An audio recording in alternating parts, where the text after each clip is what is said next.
By 1918, Germany had been exhausted by the war. With America joining in the fighting, it became an impossible fight to win.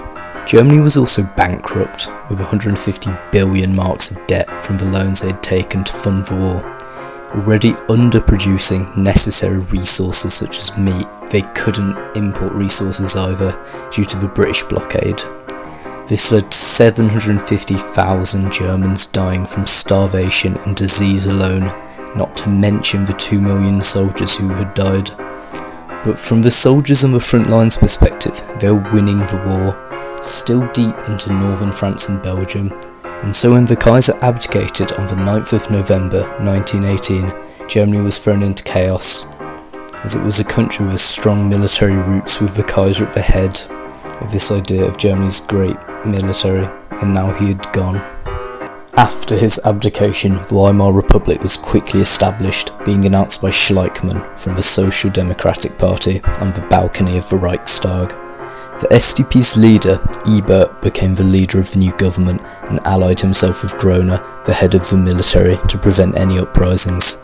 The army then agreed to the signing of the Armistice on the 11th of November to complete outrage and began building up their new government. The signing of the Armistice would become known as the Dolchstoss, meaning stabbed in the back, as the Germans felt they had been betrayed by the Kaiser, the Communists and the Jews. There are a few key parts of this new government, one being that there was proportional representation in which a party got seats in the Reichstag directly proportional to the percentage of votes that they received across Germany. Along with this, anyone over the age of 20 was able to vote, including women, making this new republic very modern.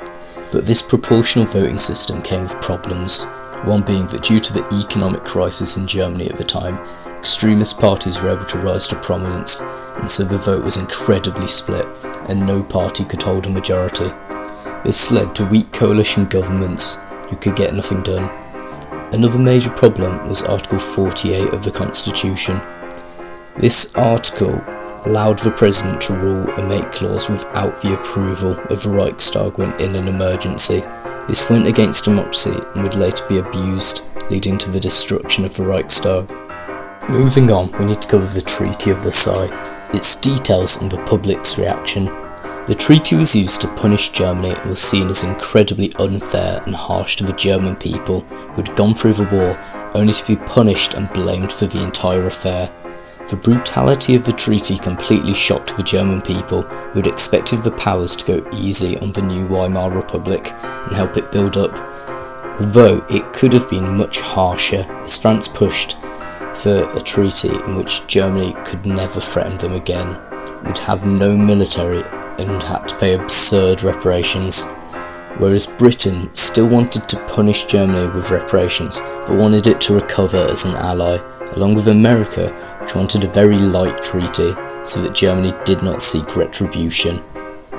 There are a few key points of the treaty, the first being that around 13% of Germany's land and 6 million Germans living within it were taken.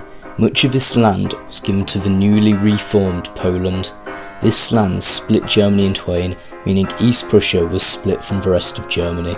Parts of Silesia and Schleswig were also given away based off the population's vote.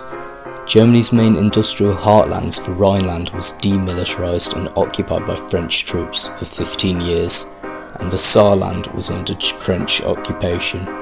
Also, Germany lost all its colonies, which were split amongst other powers. Secondly, Germany had its army limited to 100,000 men, making the army only capable as acting as a border guard. Not to mention, the navy was limited to 6 battleships and no submarines. Meanwhile, no air force was allowed. Thirdly, Germany had to pay massive reparations of £6.6 billion. This was done in yearly instalments. These factors combined economically crippled Germany, making production hard and causing hyperinflation. It also meant many Germans suddenly lost citizenship and found themselves in a foreign nation. The treaty was humiliating for the German people, leading to a rise in extremist groups, people flocking to the Communist Party and new right-wing groups. Moving on to the political risings at the time, these were performed by both the communist and fascist groups. The Spartacist uprising was led by communists from the KPD and Spartacist League in January 1919 and aimed to replace the Weimar Republic with a communist state like in Russia. The uprising began in Berlin, and government buildings and newspapers were taken over. The Weimar government couldn't quell the uprising themselves, and so pitted the left and right against one another by calling up Freikorps members to fight the communists. They were very effective, crushing the rebellion and killing the leaders, Liebenbeck and Luxemburg. Another important rising is the Kapp Putsch, led by the Freikorps in March 1920. Similarly to the Spartacist rising, their goal was to overthrow the Weimar government, but they had the means to do so as former soldiers trained and armed.